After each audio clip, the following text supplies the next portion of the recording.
যত ইস্তেগফার হতে পারে এর মধ্যে সবচেয়ে শ্রেষ্ঠতম ইস্তেগফার নাম কি? কথা কন।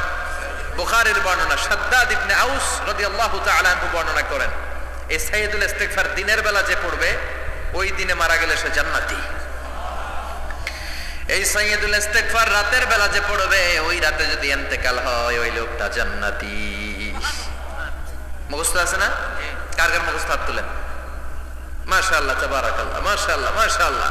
আর যাদের নাই তাদের হোমওয়ার্ক, তাদের আল্লাহুম্মা আনতা রাব্বি লা ইলাহা ইল্লা আনতা খালাকতানি ওয়া আনা আবদুক ওয়া আনা আলা আহদিকা ওয়া ওয়া'দিকা মাস্তাতা'তু আউযু বিকা মিন শাররি মা সানা'তু আবুউ লাকা বিনি'মাতিকা আলাইয়া ওয়া আবুউ লাকা বিযামবি ফাগফিরলি ফাইন্নাহু লা ইয়াগফিরুয যুনুবা ইল্লা আনতা।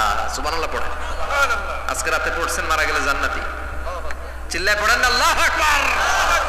এজন্য বিশ্বনবী বলেন, আমার আগের গুনাহ মাফ, পরের গুনাহ মাফ, তারপরেও প্রতিদিন আমি 70 বার তওবা ইস্তেগফার পড়ি। আজকে থেকে পড়তে রাজি আছেন তো? ইনশাআল্লাহ। বেশি বেশি ইস্তেগফার পড়া যাবে না?